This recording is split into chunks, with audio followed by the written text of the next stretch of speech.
সিদ্দিক আকবর আমার নবীকে নিয়ে গেলেন কোথায়? গারে সুরের মধ্যে। সেখানে 3 দিন ছিলেন। আপনারা জানেন সিদ্দিক আকবর বলেছিলেন, ইয়া রাসূলুল্লাহ, ইয়া হাবিবাল্লাহ, আপনি আগে গর্তের ভিতরে প্রবেশ করবেন না, আমি সিদ্দিক আকবর আগে প্রবেশ করব।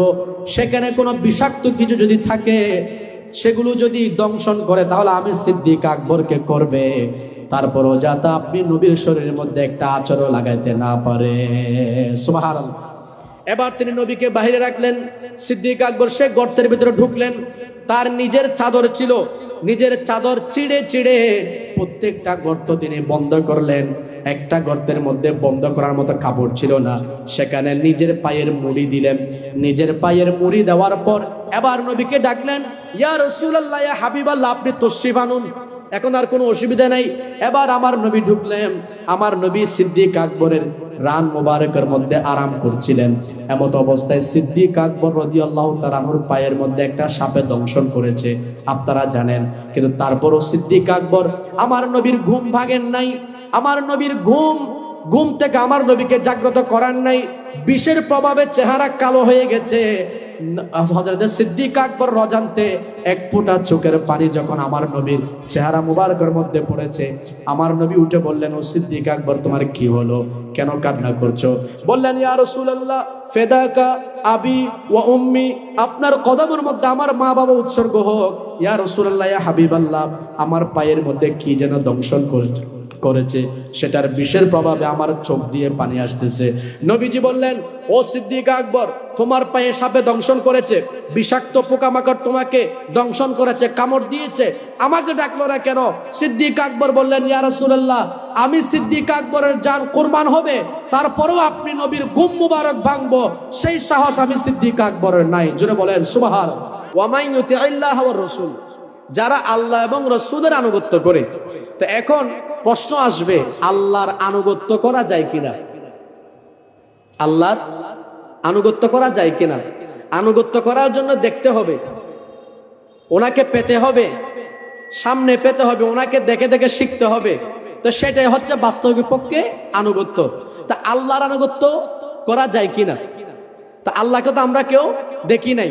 তো আল্লাহ বলছেন অসুবিধা নাই, না দেখলেও পরের জুমলা তো আছে, ওয়া মান ইউতিইল্লাহ ওয়ার রাসূলা, হরফে আতফ দিয়ে আল্লাহ জুড়ে দিয়েছেন যে আল্লাহর আনুগত্য করলো এবং রাসূলের আনুগত্য করলো। তা আল্লাহ এবং রাসূলকে একসাথে বলেছেন। তো অন্য আয়াতের মধ্যে আমরা পাচ্ছি আল্লাহ বলছেন, মান ইউতিইর রাসূলা ফাকাদ আতা আল্লাহ, যে ব্যক্তি আমার রাসূলের অনুসরণ করলো সে বাস্তবিক পক্ষে আল্লাহর আনুগত্য করে ফেললো। জোরে বলেন সুবহানাল্লাহ। আপনারা যারা বসেছেন, তো পিছনে বসতে সুন্দর দেখা, একটু সামনে চলে আসেন তো, আমি আপনাদের আওয়াজটা পাচ্ছি না। আপনাদের ফিডব্যাক যদি আমি না পাই, আমি কথা বলে মজা পাবো না। আমার এমনি একটা অভ্যাস, আপনাদের এলাকার আমি একজন নগণ্য মানুষ, আপনাদের কারো ছেলে, কারো বাতিজা, কারো নাতি, কারো ভাই, কারো আত্মীয় স্বজন, এলাকার সন্তান যখন কারো, প্রত্যেকের একটা না একটা তো হয় অবশ্যই। তো সেজন্য আমি আপনাদেরকে একটু আহ্বান করবো, একটু সামনে চলে আসেন। তো আমার একটা এমন অভ্যাস আছে, মানুষজন যদি কথা না বলে আমার আর কথা মুখ দিয়ে আসে না। এজন্য একটু আপনাদেরকে রেসপন্স করতে হবে। এলাকার সন্তান হিসাবে, নিজের ছেলে হিসাবে, বাতিজা হিসাবে, ভাই হিসাবে, যার যেটা হয় আর কি, তো সেটার দিকে একটু খেয়াল রেখে একটু কথাবার্তা বলবেন। আপনাদের থেকে যদি আমি কিছু পাই, তাহলে মনে করবো যে আপনারা আমার আলোচনা বুঝতেছেন, নাইলে আমি কথা বলে মজা পাবো না।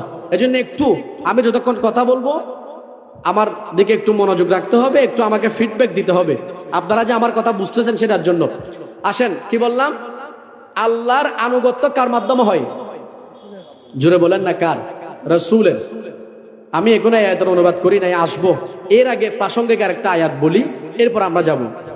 আল্লাহ বলছেন কোরআনুল কারীম 3 নম্বর পারা খুলেন, আল্লাহ পাক সুবহানাহু ওয়া তাআলা ডিগলার দিচ্ছেন, ইরশাদ করছেন, কুল ইন কুনতুম তুহিব্বুনাল্লাহা ফাত্তাবিউনি ইউহিব্বুকুমুল্লাহ। জোরে বলেন সুবহানাল্লাহ। আল্লাহ বলছেন, ইয়া রাসূলুল্লাহ, ইয়া হাবিবাল্লাহ, আপনার নূরানি জবানে আপনার উম্মতদেরকে আপনি এলান করে দেন, ডিক্লার করে দেন, ঘোষণা করে দেন, ইন কুনতুম তুহিব্বুনাল্লাহ, যদি তোমরা আল্লাহর ভালোবাসা পেতে চাও, আল্লাহকে ভালোবাসতে চাও, আল্লাহকে যদি ভালোবাসো সেটার প্রমাণ দিতে চাও, তাহলে তোমরা কি করবা? আমার নবীর মাধ্যমে আল্লাহ মানুষদেরকে বলাচ্ছেন, নিজে বলেন নাই, নিজের হাবিবের জুবান দিয়ে বলাচ্ছেন, কুল ইয়া রাসূলুল্লাহ, আপনি বলেন, ইন কুনতুম তুহিব্বুনাল্লাহ, যদি তোমরা আল্লাহর ভালোবাসার দাবিদার হও, ফাত্তাবিউনি ইউহিব্বুকুমুল্লাহ, তাহলে তোমরা আমি নবীর আনুগত্য করো, আমি নবীর অনুসরণ করো, আমি নবী যা বললাম তা মানো, আমি নবী যেটার শিক্ষা দিয়েছি সেটা গ্রহণ করো, যেটা থেকে বিরত থাকতে বলেছি সেটা থেকে বিরত থাকো। তাহলে কি হবে? পৃথিবীর মধ্যে মানুষ সবাই চায় আল্লাহকে ভালোবাসতে, কিন্তু আল্লাহ ঘোষণা দিচ্ছেন যে আমার নবীর কথা মতো চলবে, আমার নবীর কথা শুনবে, যা বলেছে তা শুনবে, যা থেকে বিরত থাকতে বলেছে বিরত থাকবে। তাহলে তার পুরস্কার হলো ইউহিব্বুকুমুল্লাহ, আল্লাহ তোমাদেরকে ভালোবাসবেন। সুবহানাল্লাহ। তাহলে আল্লাহর ভালোবাসা পেতে চাইলে কি করতে হবে? রাসূলের আনুগত্য করতে হবে। রাসূলের আনুগত্য করতে হবে। আমার কথা বুঝতেছেন নাকি বাজে শুদ্ধ ভাষা হইতে কষ্ট? বুঝতেছেন তো কি বললাম? আল্লাহর ভালোবাসা পেতে হলে কি করতে হবে? রাসূলের আনুগত্য করতে হবে। এখন আনুগত্য যে রাসূলের করব, তো এখন তো আমরা রাসূলকে পাই নাই, রাসূলকে আমরা দেখতেছি না, দেখলেও অসুবিধা নাই। আল্লাহর পেয়ারা রাসূল কিভাবে চলেছেন, কি করেছেন, এগুলো সাহাবায়ে কেরাম দুনিয়ার মধ্যে মানুষকে শিখিয়েছেন। আজকে লক্ষ লক্ষ হাদিস পৃথিবীর মধ্যে বিদ্যমান। আমার নবী কি করেছেন, আমার নবী কি খেতে পছন্দ করতেন, আমার নবী কি ভালোবাসতেন, আমার নবী কিসের নির্দেশ দিয়েছেন, কি থেকে মানুষকে বারণ করেছেন, কোন পথে চলতে হবে, কোন পথ থেকে বেঁচে থাকতে হবে, কোথায় যেতে হবে, কোথায় যাওয়া যাবে না, সব কিছুর বর্ণনা আমার নবী বলে দিয়েছেন। সুতরাং কিয়ামত পর্যন্ত যত মানুষ আসবে তাদের জন্য কোরআন এবং হাদিস যদি গবেষণা করে সব কিছু সেখান থেকে পাওয়া যাবে। জোরে বলেন সুবহানাল্লাহ। তাহলে আল্লাহর ভালোবাসা পেতে হলে কাকে লাগবে? এটা আমাদের দেশের জাতীয় কবি নাম কি? কাজী নজরুল ইসলাম, সবাই তো জানেন। তিনি সুন্দর বলেছেন, কি বলেছেন?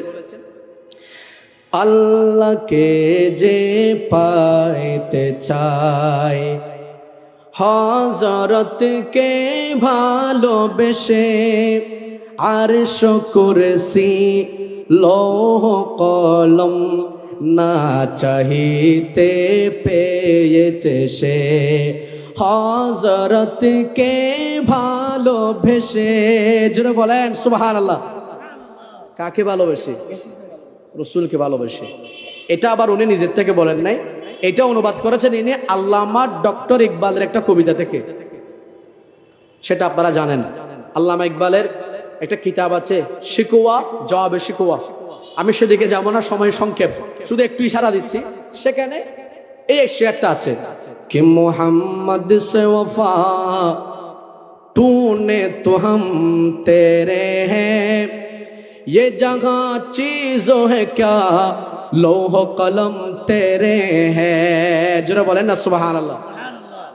कि मोहम्मद से वफा तूने तो हम तेरे हैं, যে রসুল পাকের কথা মতো চলবে, রসুলের জন্য দিওয়ানা হবে, রসুলের ওয়াফাদার যে হবে, তুনে তো হাম তেরে হে, তখন এই দুনিয়ার জন্য তাকে কিছু চিন্তা করতে হবে না।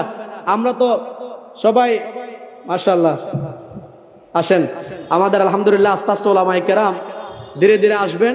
ওলামায়ে কেরাম যেমন আসতেছেন, আমাদের এলাকার যারা আছেন আমি আপনাদেরকে আহ্বান করব, আপনারা ঘরে বসে থাকিয়েন না। মাহফিল যখন চলতেছেন এটা বারবার পাবেন না, বছরে একবার, তো এই সুযোগটাকে কাজে লাগান। এখনো পর্যন্ত মাহফিলের জায়গা যা খালি আছে এগুলো আপনারা পূর্ণ করেন, কারণ সামনে যে যত আগে বসতে পারবে তার ডায়েরি, তার নামটা তত আগে লিপিবদ্ধ হবে। কারণ আপনারা মনে করতেছেন যে এখানে আমরা দেখতেছি মাহফিল কমিটির কেউ নাম লিখতেছে না, মাহফিল কমিটির কেউ নাম লিখবে না, নাম লিখবে যে আল্লাহ নুরান জগতের ফেরেশতারা। সুবহানাল্লাহ বলেন। আমি আগেই বলেছি আল্লাহর নুরান জগতের কিছু ফেরেশতা আছে, তারা শুধুমাত্র ঘুরে কোথায় মাহফিল হচ্ছে, আল্লাহর জিকির হচ্ছে, নবীর দরুদ হচ্ছে, এইগুলো তারা খুঁজে। তো খুঁজতে খুঁজতে যদি সাধনপুর চলে আসে, এখানে দেখতেছে আমার ভাইয়েরা আহলে সুন্নাত ওয়াল জামাতের সর্বস্তরের জনসাধারণের পক্ষ থেকে মিলাদুন নবীর মাহফিল হচ্ছে, ফেরেশতারা এখানে এসে প্রত্যেকটা নামগুলো তারা লিপিবদ্ধ করবেন। সুবহানাল্লাহ। মিশকাত শরীফের হাদিস কিতাবুল ইলম খুলেন। আমি সময় সংক্ষেপের কারণে সেদিকে যাচ্ছি না, আমি আমার কথার দিকে আমি যেতে হবে। তা আমি কি বলছিলাম মনে আছে? ডক্টর ইকবাল, যদি তুমি রসুলের ওয়াফাদার হতে পারো, রসুলের সন্তুষ্টি অর্জন করতে পারো, ইয়ে তোমার এই দুনিয়ার জন্য তোমাকে চিন্তা করতে হবে না। লৌহ কলম তেরে হে, গোটা খোদার লৌহ কলম পর্যন্ত তোমার দিওয়ানা হয়ে যাবে। জোরে বলেন সুবহানাল্লাহ। আর এটার অনুবাদ আমাদের কাজী নজরুল ইসলাম করেছেন। আল্লাহকে যে পাইতে চায় হযরতকে ভালোবেসে, আরশ কুরসি লৌহ কলম না চাহিতে পেয়েছে সে, হযরতকে ভালোবেসে। যারা বলেন সুবহানাল্লাহ। তিনি আরো বলছেন, কোরআনে পাকের একটা আয়াত আছে, আমার ভাইরা যারা আছেন আপনারা জানেন, আল্লাহ পাক সুবহানাহু ওয়া তাআলা ইরশাদ করছেন, ওয়াতাসিমু বিহাবলিল্লাহি জামিআন ওয়ালা তাফাররাকু, তোমরা আল্লাহর রজ্জুকে মজবুতভাবে আঁকড়ে ধরো। আল্লাহর রজ্জু মানে কি?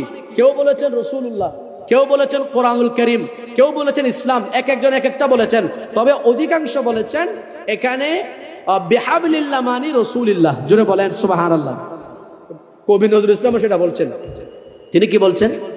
রাসূল নামে রশি ধরে যেতে হবে খোদার ঘরে। সুবহানাল্লাহ। রাসূল নামে রশি ধরে যেতে হবে খোদার ঘরে, নদী তরঙ্গে যে পড়েছে ভাই দরিয়াতে সে আপনি মেশে, হযরতকে ভালোবেসে। জোরে বলেন সুবহানাল্লাহ। আল্লাহর কাছে যেতে হলে রসুল নামে রশি লাগবে। এখন আমাদের দেশে অনেকে আছে মক্কা শরীফ যায়, মদিনা শরীফ যাওয়াকে বেদাত বলে, আছে না? আবার এরাও কিন্তু আমার মতো আপনার মতো দেখতে দেখবেন মুসলমান। তা আপনাদেরকে তো যদিও বা বড় হুজুরের মতো লাগতেছে না, আমার শেখর সুরজ যেরকম দেখতেছেন এর থেকে বড় হুজুর, মাথার উপর ঘুমটা থাকে। আমাদের দেশে পর্দা করে কারা? নারীরা। কিন্তু আমাদের দেশে এখন কিছু হুজুর আছে, এরাও কিন্তু ডিজিটাল পর্দা করে, বুঝছেন, মুখ ঘুরে ফেলে। আর এরা ফতোয়া দেয় চ্যানেলে বসে বসে, বলে মদিনা শরীফ গেলেও যে সেখানে জিয়ারতের উদ্দেশ্যে যাইও না, গেলেও সেখানে যাবার নামাজ পড়ার উদ্দেশ্যে। আমাদেরকে নামাজের ফজিলত শিখাচ্ছে। আচ্ছা, এখন আমি এখানে একটা কথা বলি, আমার কথা কি আপনারা মাইন্ড করতেছেন? কেউ কি কষ্ট পাচ্ছেন? কষ্ট পাইলে অসুবিধা নাই বাজি, ওনার এলাকার মানুষ, ওনার কিওর ফোয়া, কিওর বাই ফুট, কিওর বাই কষ্ট পাইলে ফরদি ঠিক করে নেবেন দেরি। তবে আয় এখন খোঁজ দিয়ে ঠিক আছে না শোন, মক্কা শরীফে নামাজ পড়লে এক রাকাতে কত সওয়াব? কেউ একজন বলেন। 1 লক্ষ। মাশাআল্লাহ। উনি মৌলানা সাহেবের জন্য বলছেন আর কি, আপনাদের এগুলো জেনে রাখা দরকার। মক্কা শরীফে 1 রাকাত নামাজ পড়লে কত সওয়াব? 1 লক্ষ। মদিনা শরীফে মসজিদে নববী শরীফ আর কি 1 রাকাতে কত? 50,000। এখন আপনারা বলেন 50 বেশি নাকি 1 লাখ বেশি? তো পৃথিবীর মধ্যে এমন কোন বেকুব আছে যে লাভ ছেড়ে লসের দিকে যাবে? তো যদি নামাজ পড়ার উদ্দেশ্যে যাইতে হয় তাহলে তো মক্কা শরীফ থাকলে হচ্ছে, মদিনা শরীফ কেন যাইতে হচ্ছে? তো মদিনা শরীফ গেলে রসুলের প্রেম নিয়ে মোহাব্বত দিয়ে যেতে হবে। জোরে বলেন সুবহানাল্লাহ। কারণ মক্কা শরীফের মধ্যে যে 1 রাকাত পড়লে 1 লক্ষ হবে, সেটা হয়তো নবী শিখিয়েছেন। আবার মদিনা শরীফের মধ্যে গেলে 1 রাকাতে যে 50,000 হবে, সেটাও তো রসুল পাক বলেছেন। তো সুতরাং এখানে মোহাব্বতের ব্যাপার, যার ভিতরে মোহাব্বত আছে তাকে বলতে হবে না, সে এমনি যাবে। আমার নবী বলছেন, হাদিসে পাক আপনারা খুললে পাবেন, নবীজি ইরশাদ করছেন, মান হাজ্জা ওয়ালাম ইয়াজুরনি ফাকাদ জাফানি, যে ব্যক্তি হজ করলো কিন্তু আমি নবীর জিয়ারত করলো না, সে আমি নবীর উপর জুলুম করলো, আমি নবীর সাথে সে অন্যায় আচরণ করেছে। এবার আপনারা বলেন, যারা হজ করেছে যদি নবীর সাথে সাক্ষাৎ না করে, যেই নবী হজ শিখালেন, হজের গুরুত্ব শিখালেন, হজ কি দেখালেন, হজ করার জন্য নবী বলেছেন, যেই নবী শিখিয়েছেন, সেই নবীর কাছে যেতে যেই উম্মতের অন্তর চায় না, বোঝা যায় তার ভিতরে নবীর মোহাব্বত ভালোবাসা। তো যার ভিতরে নবীর মোহাব্বত নাই, নবীর ভালোবাসা নাই, নবীকে নিজের জানের চেয়ে প্রাণের চেয়ে বেশি ভালোবাসতে পারবে না, তার ভিতরে ঈমানও কোনোদিন প্রবেশ করবে না। সুবহানাল্লাহ। কোথায় আছে হাদিসে পাক? হযরত আনাস বলছেন, আমার নবী ইরশাদ করছেন, লা ইউমিনু আহাদুকুম হাত্তা আকুনা আহাব্বা ইলাইহি মিন ওয়ালিদিহি ওয়া ওয়ালাদিহি ওয়ান নাসি আজমাইন। সুবহানাল্লাহ। আমার নবী বলছেন, লা ইউমিনু আহাদুকুম, তোমাদেরকেও ততক্ষণ পর্যন্ত ঈমানদার হতে পারবে না হাত্তা আকুনা আহাব্বা ইলাইহি, আমি যতক্ষণ পর্যন্ত তার কাছে প্রিয় হবে না। কিসের থেকে? মিন ওয়ালিদিহি ওয়া ওয়ালাদিহি ওয়ান নাসি আজমাইন, নিজের মা বাবা, সন্তান সন্ততি, আত্মীয় স্বজন, রিশতাদার, হকদার, তার যত নৈকট্য আত্মীয় আছে সবচেয়ে যতক্ষণ পর্যন্ত আমি নবী বেশি প্রিয় হতে পারবো না ততক্ষণ পর্যন্ত তোমরা কেউ ঈমানদার হতে পারবে না। সুবহানাল্লাহ। তাহলে ঈমানদার হতে হলে কাকে ভালোবাসতে হবে? তো যার ভিতরে নবীর ভালোবাসা মহব্বত আছে, মদিনা শরীফ যাবে কিনা? তা আর কেউ কি মক্কা শরীফ গিয়ে মদিনা শরীফ না গিয়ে চলে আসতে পারবে? এটা মহব্বতের ব্যাপার। এখানে এতটুকু রাখলাম, আমার আলোচনা এদিকে নয়, সেজন্য আর সামনে যাচ্ছি না। এবার আসেন, আমি আয়াতের অনুবাদও কিন্তু পুরা করি নাই, একটু সামান্য অংশ থেকে এতটুকু কথা বললাম। আমি আগে আয়াতটা শেষ করি, যেটা আপনাদেরকে বলেছিলাম। আল্লাহ বলছেন ওয়ামাই ইউতিইল্লাহ ওয়ার রাসূল, যে আল্লাহর আনুগত্য করলো, ওয়ার রাসূলা, রাসূলের আনুগত্য করলো, ফাউলাইকা মাআল্লাযীনা আনআমাল্লাহু আলাইহিম, আল্লাহ তাদেরকে এমন মানুষের সঙ্গী বানাবেন যাদের উপর আল্লাহ নিয়ামত দান করেছেন। সুবহানাল্লাহ। তারা কারা? মিনান নাবিয়িন, এক নম্বর হচ্ছে নবীগণ, ওয়াস সিদ্দিকিন, দুই নম্বর হচ্ছে সিদ্দিকগণ, তিন নম্বর ওয়াস শুহাদা, তিন নম্বর হচ্ছে শহীদগণ, চার নম্বর হচ্ছে ওয়াস সালিহিন, যারা আল্লাহর নেককার, আল্লাহর ওলিগণ। সুবহানাল্লাহ। এই চার শ্রেণীর মানুষের সাথে যারা সম্পর্ক রাখবে, আল্লাহর কোরআন বলছেন ফাউলাইকা মাআল্লাযীনা আনআমাল্লাহু আলাইহিম মিনান নাবিয়িনা ওয়াস সিদ্দিকিনা ওয়াস শুহাদায়ে ওয়াস সালিহিন ওয়া হাসুনা উলাইকা রফিকা। এটা কতই না উত্তম বন্ধুত্ব। সুবহানাল্লাহ। যদি আপনি চার শ্রেণীর যে কোনো একজনের সাথে বন্ধুত্ব রাখতে পারেন তাহলে আপনি কিয়ামতের ময়দানে বাঁচার একটা উসিলা হয়ে যাবে। সুবহানাল্লাহ। এক নম্বর কি? মিনান নাবিয়িন, নবীগণ। দুই নম্বর সিদ্দিক, সিদ্দিক মানে সত্যবাদী। এখানে অনেক ব্যাখ্যা আছে, আমি যাচ্ছি না, সময় কম সেজন্য। তো সবচেয়ে বড় সিদ্দিক পৃথিবীর মধ্যে নবীদের পরে তিনি হচ্ছেন আবু বকর সিদ্দিক। জোরে বলেন সুবহানাল্লাহ। যাকে বলা হয় আফজলুল বাশার বাদাল আম্বিয়া, সমস্ত নবীদের পরে সবচেয়ে উত্তম মানুষ হচ্ছে আবু বকর সিদ্দিক। জোরে বলেন সুবহানাল্লাহ। দরুদ পড়েন সালাতুন ইয়া রাসূলাল্লাহ। কষ্ট হচ্ছে কথা বলতে। ইয়া রাসূলাল্লাহ উযুর হালানা, ইয়া হাবিবাল্লাহ ইসমা ক্বালানা।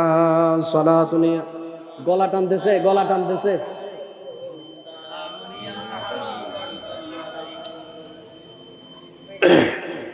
যাই হোক, সময় সংক্ষেপ, আমাকে আমার কথা শেষ করতে হবে।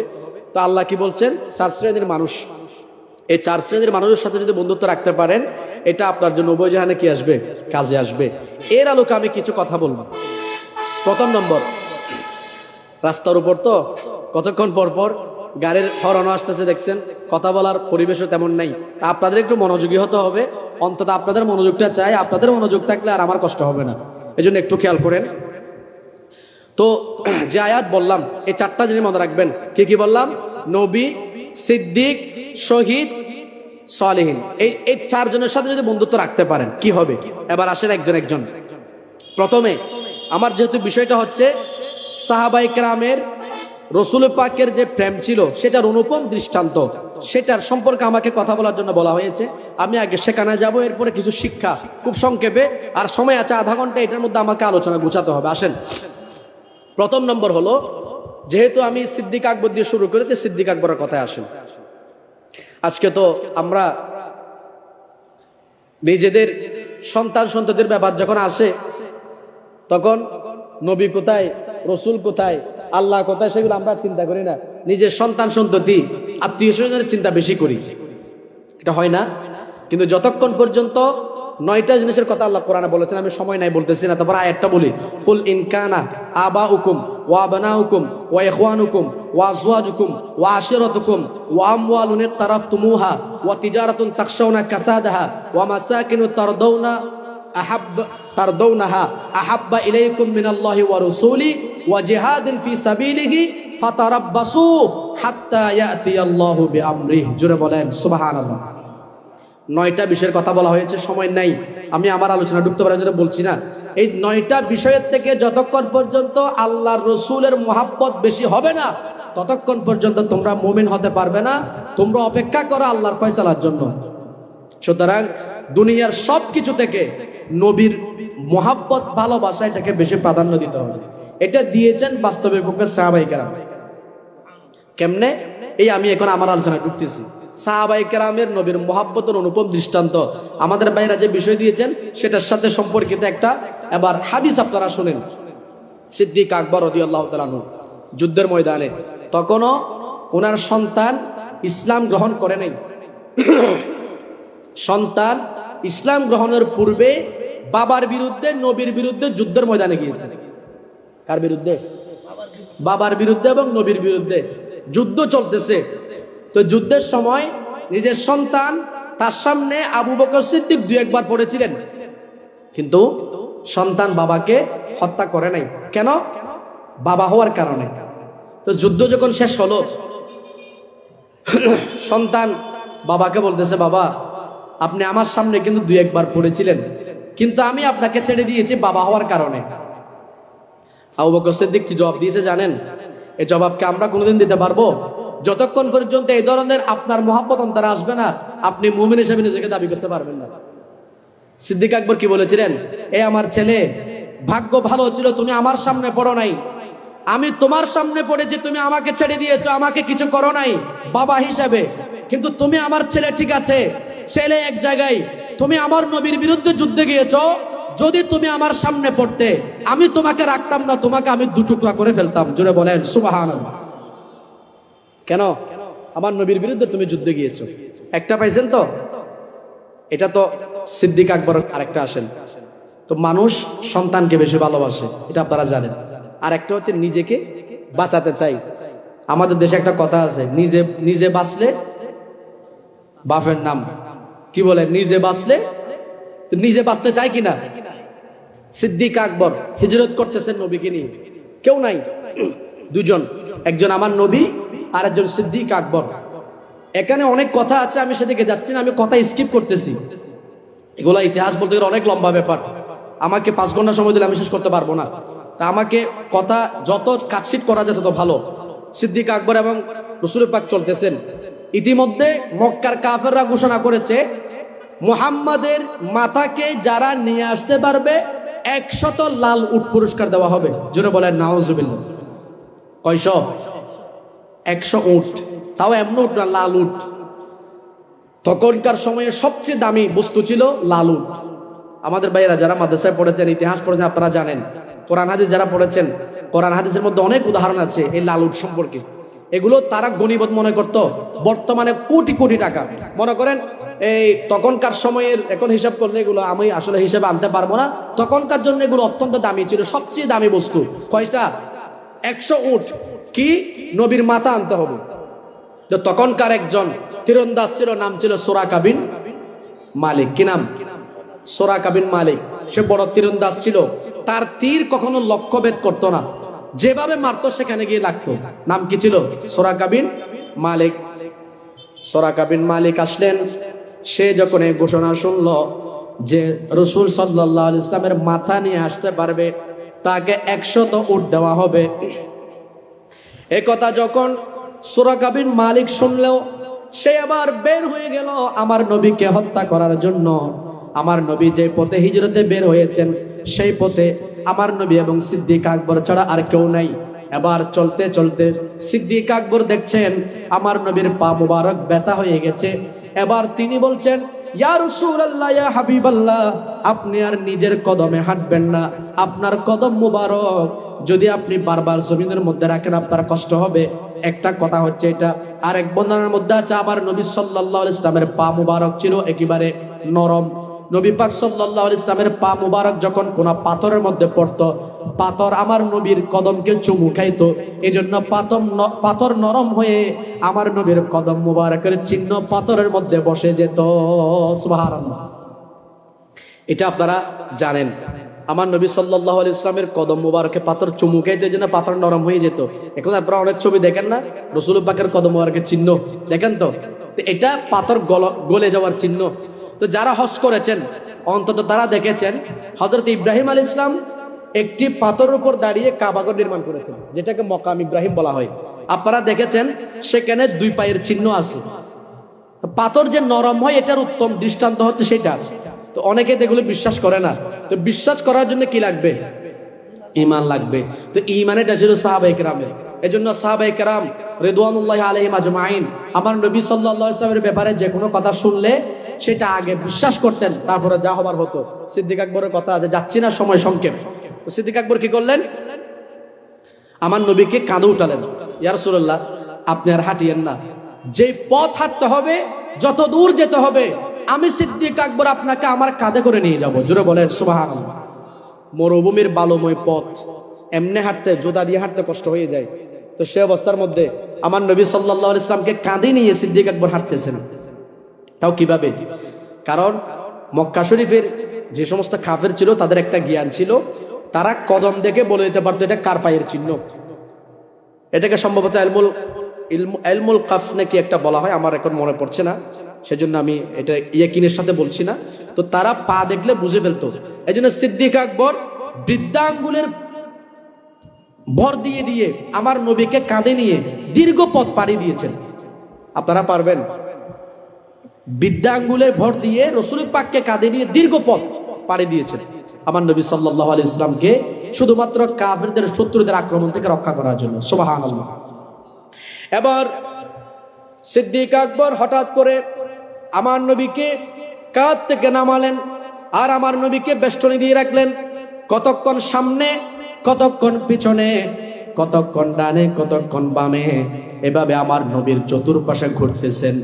আমার নবী জিজ্ঞাসা করলেন, ও সিদ্দিক আকবর, তুমি এমন কেন করছো, কি হলো?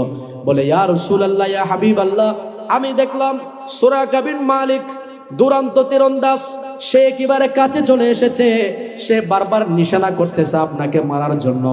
আমি সিদ্দিক আকবর যতক্ষণ থাকবো ততক্ষণ পর্যন্ত আপনার শরীর মুবারকের মধ্যে একটি আঁচড় পর্যন্ত আমি লাগতে দেব না। তীর আসুক, যত বড় আক্রমণ আসুক, যতক্ষণ পর্যন্ত আমি সিদ্দিকের শরীরের মধ্যে এক বিন্দু রক্তের ফোঁটা থাকবে ততক্ষণ পর্যন্ত আপনি নবীর শরীরের মধ্যে কোনো আঘাত আসতে দেব না। সুবহানাল্লাহ। নিজের শরীরকে আগলে দিয়েছেন কার জন্য? নবীর জন্য। এরপরে কোথায় গেলেন আপনারা জানেন। সুরাকা বিন মালিকের এখানে ঘটনা আছে, স্কিপ করলাম। তিনি এসে তো আমার নবী সিদ্দিক আকবরকে বলছেন, সিদ্দিক টেনশন করিও না, আল্লাহ তো আমাকে উভয় জাহানের এখতিয়ার দিয়েছেন। তা আমার নবী বলছেন, ইয়া আরদু খুজি হে, এই জমিন সুরাকাকে অ্যারেস্ট করো। সাথে সাথে জমিন দুভাগ হয়ে সুরাকা ঢুকে যাচ্ছে। আবার বলছেন, ইয়া রাসূলুল্লাহ, আমার ভুল হয়ে গেছে, আমি আর আপনাকে জ্বালাতন করব না, আমি আপনাকে ছেড়ে দিচ্ছি, আমি আপনাকে আর বিরক্ত করব না, আপনি একটু আমাকে ক্ষমা করুন। আমার নবী বলছেন, ইয়া আরদু উতরুকি, তাকে তুমি ছেড়ে দাও। জোরে বলেন সুবহানাল্লাহ। আমার নবীর কথা জমিন শুনে কিনা? এই বিষয় আছে তো। কিন্তু মানুষ, আবু জেহেল আমার নবীকে দেখছে কিনা? ইমান আনছে? আমার নবীকে এসে বলতেছে, আপনি যদি সত্য নবী হন তাহলে ওই যে আকাশের মধ্যে চাঁদ দেখা যায়, ওটাকে একটু দুটুকরা করে দেখান না। আমার নবী চাঁদ ইশারা করেছেন, চাঁদ দুটুকরা হয়ে গেছে। কিন্তু সে কি বলেছিল? যে মুহাম্মদ আকাশের চাঁদের মধ্যে জাদু করে দিয়েছে। সে দেখেছে নবীকে জাদুকর হিসেবে, কিন্তু সাহাবায়ে কেরাম নবীকে দেখেছে সর্বশ্রেষ্ঠ মানব হিসেবে। জোরে বলেন সুবহানাল্লাহ। এজন্য সাহাবায়ে কেরাম জীবনে কোনোদিন নবীকে নিজের মতো মনে করেন নাই। বলেছেন নবীর কোনো মেসাল নাই। কে বলেছেন? হাসান বিন সাবিত, ওয়াসানু মিন কালাম তারাকাত আইনি ওয়াজমালু মিন কালাম তালিদিন নিসা খুলিকতা মুবাররাআম মিন কুল্লি আইবিন কান্নাকা কদ খুলিকতা কামা তাশাউ। সুবহানাল্লাহ। সময় সংক্ষেপ, অনুবাদ করব না, সময় নাই। আমি শুধু একটু ইশারা দিচ্ছি, কারণ এটা এত ব্যাপক বিষয়, আমি সারা রাত বললেও শেষ হবে না। আমি অন্তত এতটুকু পারবো। আজকে সারা রাত যদি আমাকে বলা হয় হুজুর আজকে শুধু আপনি এটার উপর করেন, ইনশাল্লাহ আমি পারবো। তা আমি যদি একজন নালায়েক, অদম অযোগ্য যদি সারা রাত পারি, তা আমার আসাদে কেরামগণ তো, আর কোরআন হাদিস তো আছেই। তো সারা জীবন যদি আমি কোরআন হাদিস, যেমন আপনি বুখারী শরীফ 2 খণ্ড, তো আপনি বিত্তাকরার, বেলা তাকরার, যদি আপনি তাকরার বাদ দিলেও সেখানে প্রায় 3000-4000 হাদিস আছে। তো এগুলোও তো আপনি এক মাসও শেষ করতে পারবেন না। তো এতগুলো হাদিস আমার নবী সাল্লাল্লাহু আলাইহি ওয়াসাল্লামের শানের উপর, আপনি কিভাবে বর্ণনা করবেন? তা আমি কি 1 ঘন্টার মধ্যে এটা আমার দ্বারা সম্ভব? তা আমি তারপরও চেষ্টা করতেছি শুধুমাত্র রসুল পাকের জীবনের উপর কথা বলা, রসুল মোহাম্মদের উপর কথা বলা, এটার উসিলা যাতে আল্লাহ আমার একটা নাজাতের উসিলা করে দেন। সকলে বলি আমিন। এবার সিদ্দিক আকবর আমার নবীকে নিয়ে গেলেন কোথায়? গারে সুরের মধ্যে। সেখানে 3 দিন ছিলেন। আপনারা জানেন সিদ্দিক আকবর বলেছিলেন, ইয়া রাসূলুল্লাহ, ইয়া হাবিবাল্লাহ, আপনি আগে গর্তের ভিতরে প্রবেশ করবেন না, আমি সিদ্দিক আকবর আগে প্রবেশ করব। সেখানে কোনো বিষাক্ত কিছু যদি থাকে, সেগুলো যদি দংশন করে, তাহলে আমি সিদ্দিক আকবরকে করবে। তারপরও যাতে আপনি নবীর শরীরের মধ্যে একটা আচরও লাগাইতে না পারে। সুবহানাল্লাহ। এবার তিনি নবীকে বাহিরে রাখলেন। সিদ্দিক আকবর সে গর্তের ভিতরে ঢুকলেন। তার নিজের চাদর ছিল, নিজের চাদর ছিঁড়ে ছিঁড়ে প্রত্যেকটা গর্ত তিনি বন্ধ করলেন। একটা গর্তের মধ্যে বন্ধ করার মতো কাপড় ছিল না, সেখানে নিজের পায়ের মুড়ি দিলেন। নিজের পায়ের মুড়ি দেওয়ার পর এবার নবীকে ডাকলেন, ইয়া রাসূলুল্লাহ, ইয়া হাবিবাল্লাহ, আপনি তশরিফ আনুন, এখন আর কোনো অসুবিধা নাই। এবার আমার নবী ঢুকলেন। আমার নবী সিদ্দিক আকবরের রান মোবারকের মধ্যে আরাম করছিলেন। এমত অবস্থায় সিদ্দিক আকবর রাদিয়াল্লাহু তাআলা আনহুর পায়ের মধ্যে একটা সাপে দংশন করেছে, আপনারা জানেন। কিন্তু তারপরও সিদ্দিক আকবর আমার নবীর ঘুম ভাঙেন নাই, আমার নবীর ঘুম থেকে আমার নবীকে জাগ্রত করার নাই। বিষের প্রভাবে চেহারা কালো হয়ে গেছে।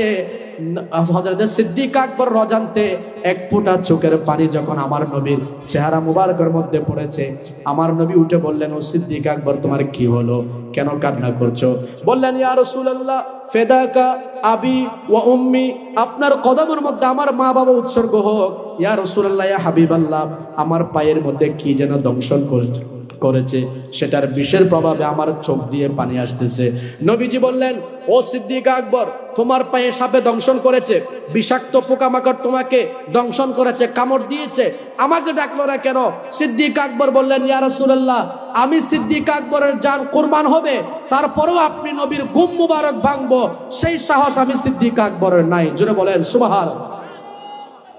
আল্লাহু আকবার। ইয়া রাসূলুল্লাহ, জিন্দাবাদ, জিন্দাবাদ।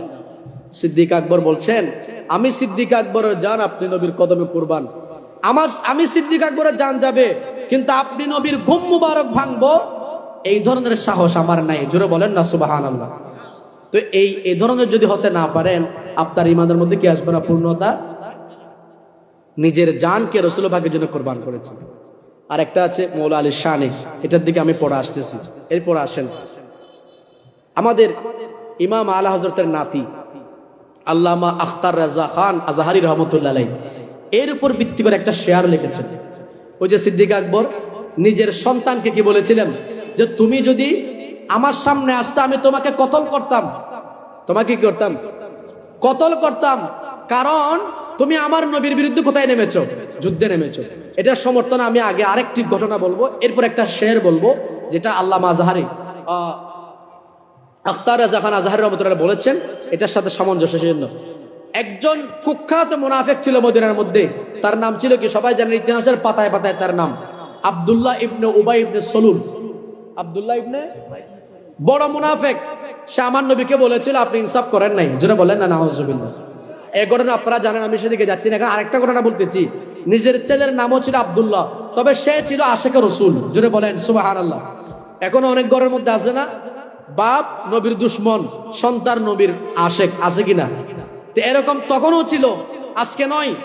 তো এই আব্দুল্লাহ ইবনে উবাই ইবনে সলুলের ছেলে, তার নামও ছিল আব্দুল্লাহ। সে রাসূলের পাকের আশেক ছিল।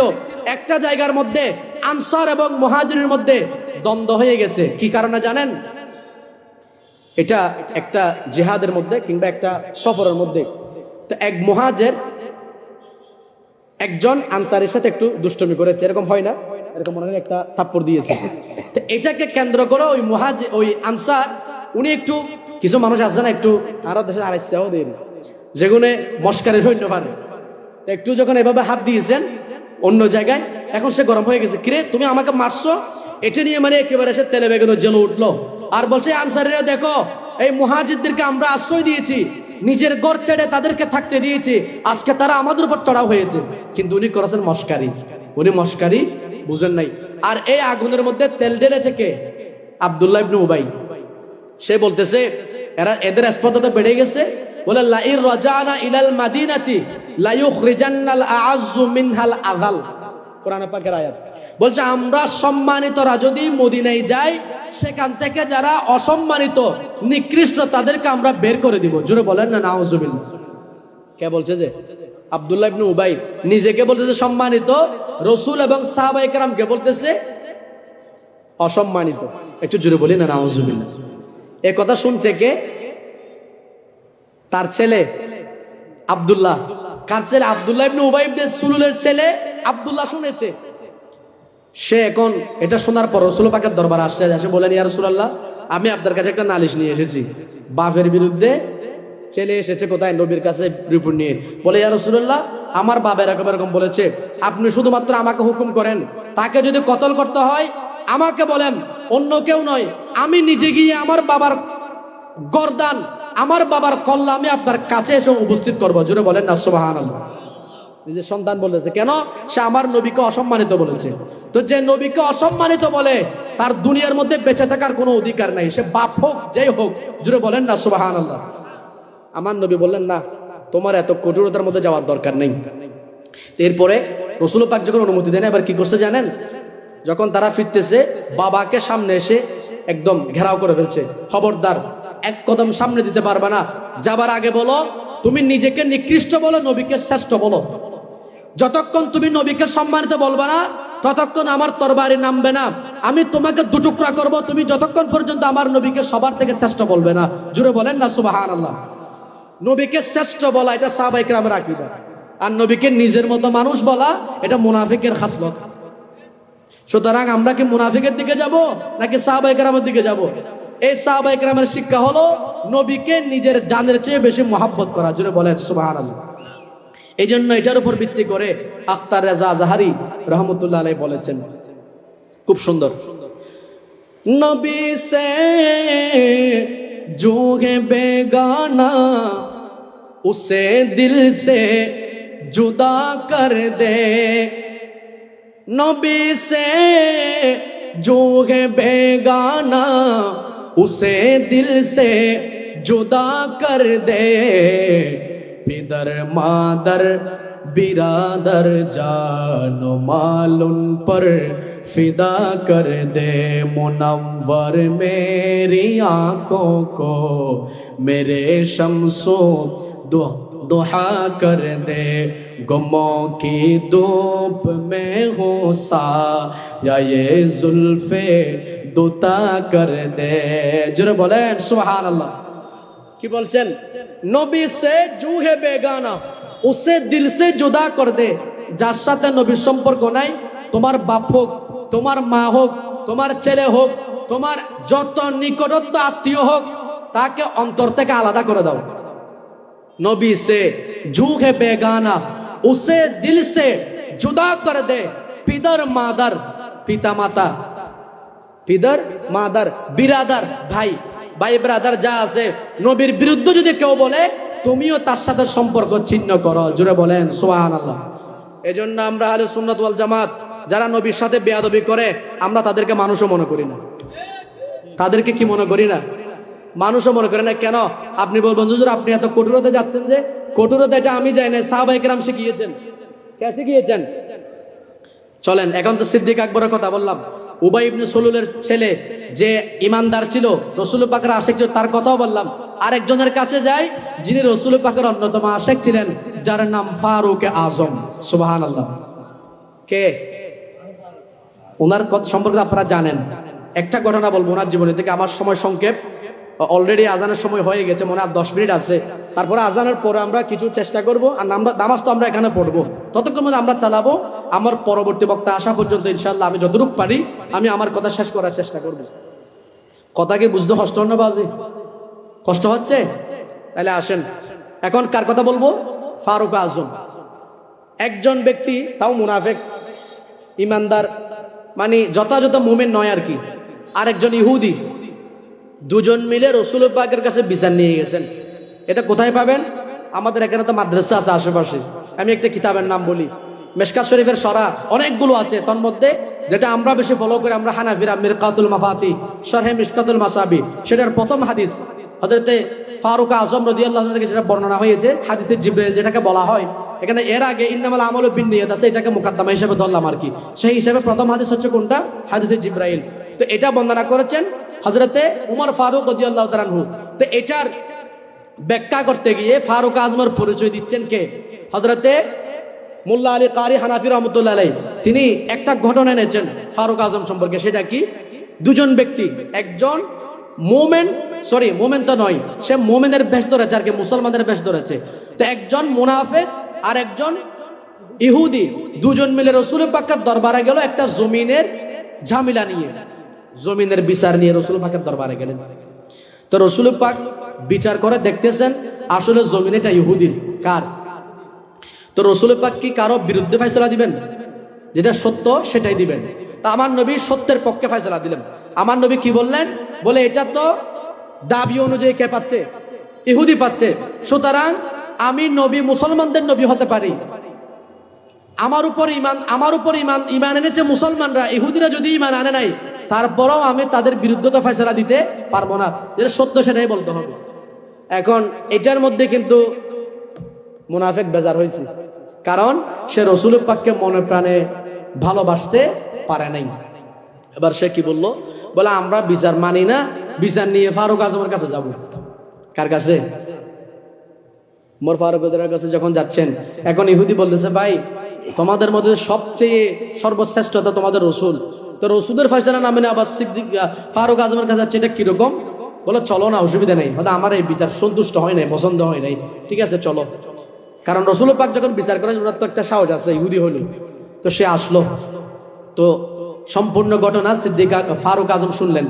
ফারুক আজম শোনার পরে বললেছেন যে কি এই ইহুদি যা বলছে এটা সত্য কিনা? মুনাফিক থেকে জিজ্ঞেস করছে, হ্যাঁ সত্য। তাহলে তুমি একটু অপেক্ষা করো, আমি আসতেছি। তাকে বসায় রেখে ফারুক আজম ভিতরে গেলেন, সেখান থেকে তরবারি বের করলেন। তরবারি বের করলে সোজা গর্দানে মেরে দুটুকরা করে দিলেন। বলে যে রসুলের ফয়সালা মানে না, রসুলের বিচারের উপর যে আপত্তি করে, রসুলের বিচারে সন্তুষ্টি না হয়ে আমি ফারুক আজমের কাছে বিচার করতে আসে, বিচার চাইতে আসে, আমি ফারুক আজমের বিচার হলো তার গর্দানের মধ্যে মাথা থাকবে না, সেটা দুটুকরা হয়ে যাবে। জোরে বলেন সুবহানাল্লাহ। নবীর জন্য এরকম এশক সাহাবায়ে কেরামের ছিল।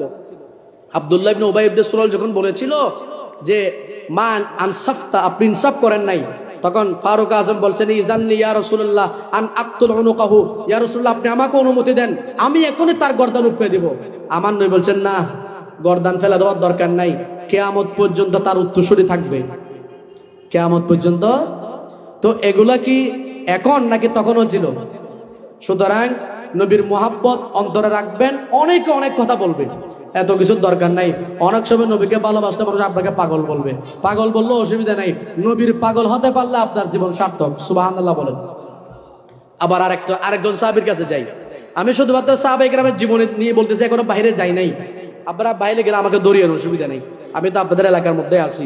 এবার আসেন হযরতে আব্দুল্লাহ ইবনে ওমর রাদিয়াল্লাহু তাআলা আনহু, ইনার জীবনী যারা লিখেছেন তারা বলেছেন কানা শাদীদাল ইত্তিবা লিরাসূলিল্লাহি সাল্লাল্লাহু আলাইহি ওয়াসাল্লাম, আমার রসুলের সবচেয়ে বেশি আনুগত্য, সবচেয়ে বেশি অনুসরণ করতেন।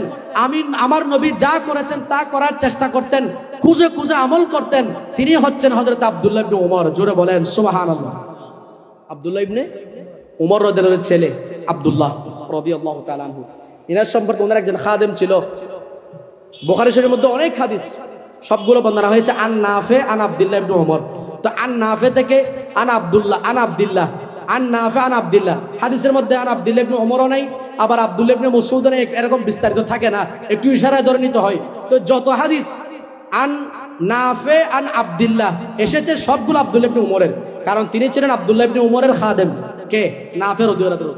তিনি বলছেন আমি আমার জীবনে আব্দুল্লাহ ইবনে ওমরকে যতদিন দেখেছি, আমি দেখতাম তিনি খুঁজে খুঁজে রসুল পাক কোন পথে হেঁটেছেন সেই পথে হাঁটতেন। তো রসুল পাক সাল্লাল্লাহু আলাইহি ওয়াসাল্লাম একটা গলি দিয়ে হেঁটেছেন মনে করেন, তো তার কাছে ওই গলিটা মনে ছিল। তিনি কি করতেন? তো যেখানে যেখানে রসুল পাক আপনার গুড়ার কদম পড়েছে তিনি সেটা মাথায় রেখেছেন, তো তিনিও তার গুড়ার কদমটা সেখানে ফেলার চেষ্টা করতেন। তো নাফের ওদের বলছেন আমার কাছে এটা পাগলামি মনে হতো। কি মনে হতো? তো নবীর প্রেম এটা অনেক সময় পাগলামির মতো মনে হবে, তো অসুবিধা নাই, পাগলামি হলো এটা সাহাবায়ে কেরামের আমল থেকে দলিল পাওয়া যায়। সুবহানাল্লাহ বলেন। তো এখন বলবেন যে তুই সাহাবায়ে কেরাম পাগলামি করছে, আমরাও করবো না কেন? এটার মধ্যে তো নাজাত আছে। আমার নবী বলছেন হাদিসে পাক, আমার সাহাবায়ে কেরাম আসহাবি কান নুজুম ফাবিআইয়িহিম ইকতাদাইতুম ইহতাদাইতুম, আমার সমস্ত সাহাবায়ে কেরাম আকাশের নক্ষত্রের মতো। একজন সাহাবীকেও যদি কেউ অনুসরণ করে, আমার একজন সাহাবীর পথে যদি কেউ চলে, তাহলে সে নিঃসন্দেহে হেদায়েত পেয়ে যাবে। সুবহানাল্লাহ। তা আব্দুল্লাহ ইবনে ওমর রাসূল পাককে পাগলের মতো ভালোবেসেছে, আমরা পারবো না? এজন্য আমাদের দেশের একজন আমাদের দেশে একজন আলেমিন ইন্তেকাল করেছেন, শামসু ভান্ডারী। আমাদের নুরি সাহেব হুজুর ওনার নাচ বেশি পড়তেন, এখনো পড়েন, এখন তো একটু বয়স হয়ে গেছে। আমাদের নুরি সাহেব আপনাদের এলাকায়, আমাদের এলাকাতে অনেকবার এসেছেন। আমরা ছোটবেলা থেকে তো নুরি সাহেবের ওয়াজ শুনে শুনে বড় হয়েছি। তিনি একটা নাচ পড়তেন, শামসু ভান্ডারীর লেখা, আমি নবীজির পাগল, আমি মদিনার পাগল। আপনারা বলতে পারবেন না? সবাই একটু মহব্বতে বলেন, আমি নবীজির, আমি নবীজির পাগল, আমি মোদি। তো আমরা কার পাগল? তো নবীর পাগল হলে লাভ আছে কিনা? এবার আসেন আব্দুল্লাহ ইবনে ওমরের জীবনে থেকে কয়েকটা দেখি। এগুলো আপনার অন্তরের মধ্যে প্রশান্তি অবশ্যই আসবে, না আসলে আপনার ইমানের দুর্বলতা আর কি। কিন্তু যদি দেখেন যে আপনার অন্তরের মধ্যে প্রশান্তি আসতেছে, তাহলে মনে করবেন আপনার ইমান ঠিক আছে। হযরতে আব্দুল্লাহ ইবনে ওমরের জীবনে যারা লিখেছেন তারা বলছেন, হযরত আব্দুল্লাহ ইবনে ওমর যখন কোন পথ দিয়ে হাঁটতেন, কোন রাস্তা দিয়ে হাঁটতেন, যদি তিনি দেখতেন সে রাস্তা দিয়ে আমার নবী জীবনে হেঁটেছেন, তাহলে তিনি সেই পথ ধরে আমার নবীর ঘোড়ার কদম যেখানে যেখানে পড়েছে, তিনিও সেখানে সেখানে কদম রেখে চলার চেষ্টা করতেন। সুবহানাল্লাহ। একবার হযরতে ইবনে সিরিন বলছেন, যিনি হচ্ছেন স্বপ্নের ব্যাখ্যাকার, খায়রুত তাবিঈন যাকে বলা হয় ইবনে সিরিন, ইমাম আযমের উস্তাদ, তিনি বলছেন, একবার আমরা হযরতে আব্দুল্লাহ ইবনে ওমরের সাথে হজ করতে গেলাম। সেখানে যাওয়ার পর মাজেমান নামক একটি স্থানের মধ্যে হযরতে আব্দুল্লাহ ইবনে ওমর নামলেন। আমরা মনে করলাম যে তিনি এখানে নামাজ পড়ার জন্য নেমেছেন। এবার আমি জিজ্ঞাসা করলাম, এ নাফে বলেন হযরতে আব্দুল্লাহ ইবনে ওমর এই জায়গার মধ্যে কেন নেমেছেন? এবার নাফে বলছেন, ইনি এখানে অন্য কোনো কারণে নামেন নাই, কারণ একবার রাসূল পাক সাল্লাল্লাহু আলাইহি ওয়াসাল্লাম এই পথ দিয়ে হাঁটার সময়, এই দিক দিয়ে যাওয়ার সময় একবার রাসূল পাকের হাজত এসেছিল, কদায়ে হাজত। কি এসেছিল? কদায়ে হাজত, প্রস্রাব মুবারক অথবা অন্য কিছু করার জন্য আমার নবী নেমেছিলেন। তো আব্দুল্লাহ ইবনে ওমরের মনে পড়েছে এই পথ দিয়ে যাওয়ার সময় রাসূল পাক একদিন কদায়ে হাজত সারার জন্য নেমেছেন। তো এখন জিজ্ঞাসা করছে, তো আব্দুল্লাহ ইবনে ওমর তো এখন কদায়ে হাজত হয় না, উনি কেন নামলেন? ওনার থেকে জিজ্ঞাসা করা হলো, হুজুর আপনার তো কোনো প্রস্রাবের হাজত হয় নাই, আপনার তো কোনো পায়খানার হাজত হয় না, আপনি নামলেন কেন? বলেন, আমার এখানে প্রস্রাব করা, আমার এখানে রাসূল পাক সাল্লাল্লাহু আলাইহি ওয়াসাল্লাম যেখানে নেমেছিলেন সেই অনুসরণে যদিও আমার কি আসে নাই, আমার কোনো কদায়ে হাজত হয় নাই, তারপরও আমি নেমেছি। যেহেতু রাসূল পাক এখানে নেমেছেন, আমারও মন চাই আমার প্রস্রাব না আসলো একটু অন্তত বসি, কারণ আমার নবীও এখানে হাজত সেরেছেন। জুড়ে বলেন সুবহানাল্লাহ। তো এরকম করে অনুসরণ করেছেন। আরো পাওয়া যায়, তিনি যখন হাঁটতেন এক জায়গার মধ্যে হাঁটতে হাঁটতে মাথা নিচু করেছেন, উপরে কোনো গাছ নাই। কেউ জিজ্ঞাসা করলেন, ও আব্দুল্লাহ ইবনে ওমর, আপনি যে রাস্তা দিয়ে হাঁটতেছেন মাথা নিচু করলেন, যেন মনে হচ্ছে আপনার মাথার মধ্যে কোনো গাছ লাগতেছে, এরকম কেন করলেন? এবার তিনি জবাব দিলেন, যখন আমার নবী হায়াতে জিন্দেগির মধ্যে ছিলেন, আমার নবী যখন এই পথ দিয়ে যাচ্ছিলেন, আমি দেখেছিলাম এখানে একটা গাছ ছিল, গাছ থাকার কারণে আমার নবী মাথাটা নিচু করেছিলেন যাতে রাসূল পাকের মাথা মুবারক সেই গাছের সাথে না লাগে। এবার তারা জিজ্ঞাসা করলেন, ও হুজুর, আজকে তো এখানে কোনো গাছ নাই, তারপর আপনি মাথা নিচু করলেন। এবার তিনি জবাব দিলেন, আমার তো গাছ থাকা উদ্দেশ্য নয়, আমার মাথাকে হেফাজত করা উদ্দেশ্য নয়, বরং আমার কাজ হলো আমার রাসূলকে অনুসরণ করা। সুবহানাল্লাহ।